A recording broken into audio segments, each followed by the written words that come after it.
Olá, estamos de volta com o Manhã no Ar e as principais notícias do dia para você que está acompanhando a nossa programação ao vivo em qualquer lugar do Brasil e do mundo através do nosso aplicativo A Crítica Play. E agora a gente vai falar sobre saúde. Um novo boletim sobre os casos de sarampo foi divulgado. 209 casos da doença foram registrados nessa última semana. E quem vai trazer os detalhes para a gente é a Thea Morel. Oi, Thea, em quais áreas da cidade tem mais ocorrência, hein? Adriane, levando em consideração o mapa, que foi traçado pelo boletim epidemiológico, nós temos uma maior incidência de sarampo, tanto de casos confirmados quanto de casos notificados, nas zonas norte e leste da cidade. E aí essa estatística ela é muito precisa porque ela traz realmente esses casos que foram confirmados, que já estavam sendo investigados, não são casos que surgiram na última semana, viu, Adriane? Mas são casos que estavam sob investigação e que depois do exame laboratorial houve aí a confirmação de que realmente se tratava do sarampo. Nós temos aí, como você mesmo colocou, mais 209 casos confirmados só na última semana. Temos 8.217 notificados, ou seja, são aqueles casos que desde o começo do sarampo, eles começaram realmente a ser registrados pelas secretarias de saúde. Temos 6.404 casos que ainda estão sob investigação, quer dizer, desses 8.217, 6.404 estão sob investigação, falta ou não a confirmação. E aí os números que saem daí são justamente 1.324 casos totais confirmados e 489 casos descartados. Em relação ao número de registros, Adriane, houve aí uma redução, na verdade, nos novos registros, quer dizer, nas novas suspeitas, nesses casos notificados. Na última semana foram 48 casos notificados, está tendo uma redução da suspeita de sarampo nas pessoas, mas isso também não significa que nós estamos livres do sarampo, não. Inclusive, um alerta que a gente precisa fazer é que em relação a esses casos que foram confirmados, ou seja, eles eram suspeitos, mas agora se tem certeza de que realmente se tratava de sarampo, a maior incidência acontece nas crianças menores de 1 ano de idade. A maior parte dos casos que foi confirmado está nas crianças menores de 1 ano de idade, que com certeza não tinham recebido a vacina de sarampo. Nós temos aí um índice de 24,8% dos casos confirmados, ou seja, quase 1/4, em cada 4 casos que são notificados, pelo menos um confirmado é das crianças que são menores de 1 ano. E a gente tem também, em relação aos registros e às notificações, um público-alvo de maior incidência, só que a maior parte desses casos não são confirmados, são apenas suspeitas. Mas dentre as suspeitas, as maiores suspeitas estão entre aqueles jovens, a população adulta jovem, entre 20 e 29 anos, que contabiliza aí 26,7 casos, seguido depois, no maior registro, na maior suspeita, naquela população de adolescentes que tem entre 15 e 19 anos, que totalizam 23,2% dos casos. Então, em relação às suspeitas, nós temos aí quase 50% dessa população que varia aí entre 13 a 29 anos. Muitos desses casos são descartados, porque, como eu falei, a maior parte dos casos confirmados está com as crianças menores de 1 ano, mas é claro que a gente não pode descuidar. E é por isso que ainda existem postos de vacinação. Se você não se vacinou, pode correr atrás. Adriane. Certo, Thea. Muito obrigada pelas informações. E continuamos falando aqui no Manhã no Ar sobre o câncer de mama e do câncer de colo uterino. Afinal, estamos no Outubro Rosa. Mas depois de diagnosticadas com essas doenças, muitos pacientes não sabem que têm direitos garantidos pela lei. Em 2013, Jean recebeu o diagnóstico de câncer uterino. Funcionária pública em Coari, ela sabia que só poderia fazer o tratamento na capital e precisaria deixar o emprego temporariamente. Quanto ao FGTS, eu não tinha noção que existia. Aí, segundo as pessoas falando, eu procurei saber e graças a Deus deu tudo certo. Dei entrada na caixa, com 1 semana eu recebi esse valor que me ajudou no aluguel, me ajudou na água, luz, que isso aí é bem complicado para quem faz tratamento aqui. O FGTS é apenas um dos vários direitos garantidos pela lei para quem passa pelo tratamento do câncer. Com um laudo médico em mãos, os pacientes também têm isenção de imposto de renda e IPTU. Têm direito a sacar o PIS/PASEP. O O paciente tem ainda passe livre no transporte público para ele e para o acompanhante, além de ser possível pedir o auxílio-doença pelo INSS e, em casos mais avançados, até a aposentadoria antecipada.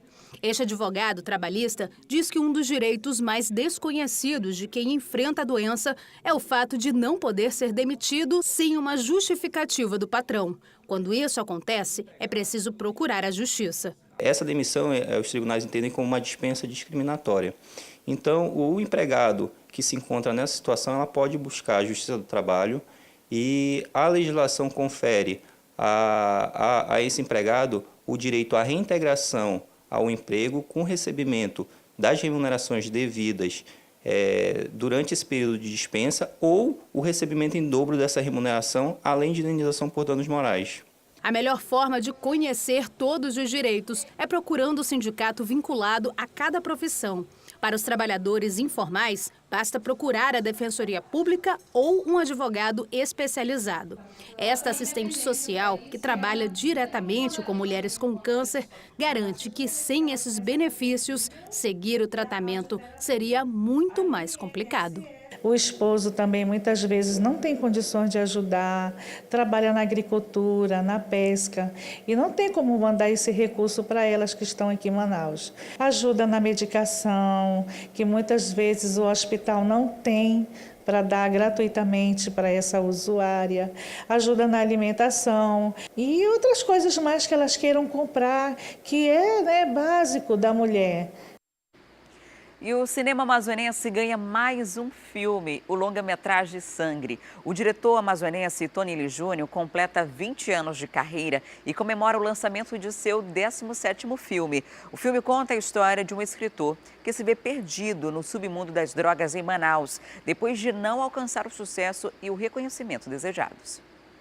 Fama e drogas são os temas abordados no novo longa do diretor Tony Lee Júnior, que há 20 anos encara o desafio de produzir a 7ª arte em território amazonense. O mais difícil é porque a gente não tem basicamente apoio de governo, né? E às vezes a gente levanta a verba para fazer um filme do nosso próprio bolso. Para o diretor, a ideia de criar o Nalberto do Vale, o protagonista do filme, surgiu, acreditem, através de um sonho. De um rapaz que ele era um escritor e ele acabou tendo o seu declínio, né, com um livro que lançou, acabou não vendendo mais e aí ele se tornou um vampiro, que era o personagem do livro dele. E essa história veio na minha cabeça do nada. E quem vive o personagem principal é o ator Marco Santini. Ele ficou frente a frente com a dura realidade dos usuários de drogas que vivem pelas ruas de Manaus. Foi muito difícil pra gente, porque a gente estava correndo perigo. Mas a gente precisava de ter esse contato com essas pessoas para poder vivenciar o que elas vivem todos os dias, né? Dina Silva vive a mãe do jovem atordoado. A atriz conta que as cenas fortes de conflitos foram as mais difíceis de interpretar. No começo ela é bem sofrida, né? Ela sofre com o que o filho passa, mas depois vem uma grande surpresa, né? No final do filme. Sangue é a primeira atuação da atriz Débora Tavares em um filme. Nascida e criada em Manaus, ela confessa que conheceu lugares e viu realidades que passam despercebidos no dia a dia. Eu nasci aqui, fui criada aqui, não imaginava que existiam lugares tão obscuros, onde pessoas desamparadas, viciadas, usam para se abrigar-se, né? E viver ali a viagem, na verdade, a imaginação de quem usa droga é praticamente uma ficção para nós que não conhecemos, né? O que se passa na cabeça de alguém que usa. O lançamento de Sangue aconteceu no último sábado, na sala do Cine Guarini. O diretor estava todo orgulhoso e ansioso pelo retorno do público. Gente, eu tô meio assim, ansioso, né? Nervoso também, porque a gente nunca sabe que a pessoa vai sair, né? Gostando ou não, né? Do filme. E o resultado te agradou? Graças a Deus, agradou bastante o resultado do filme. Tá um filme bonito, um filme, assim, que toca, né? O final dele é muito surpreendente. Então, aí convido a vocês todos a assistir o filme, né?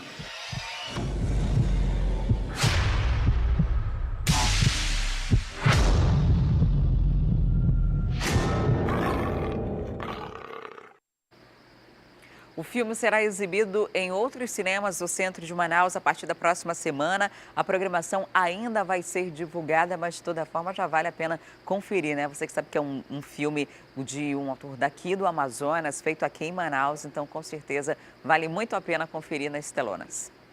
E agora eu tenho informação do trânsito para você. Vem comigo, vamos acompanhar a publicação no Twitter do Manaus Trans de um ônibus em pane mecânica na Avenida Torquato Tapajós, no sentido centro da cidade, em frente à Academia Live. Socorro próprio acionado e os agentes do monitoramento estão atendendo aí a ocorrência e pede que os condutores estejam atentos. Isso é um problema grande porque olha só onde esse veículo está em pane mecânica. É na faixa exclusiva da Torquato Tapajós. Na Torquato Tapajós tem essas paradas de ônibus que funcionam no meio da rua, no canteiro. E essas paradas são daquele antigo expresso que depois entrou ali para o BRT.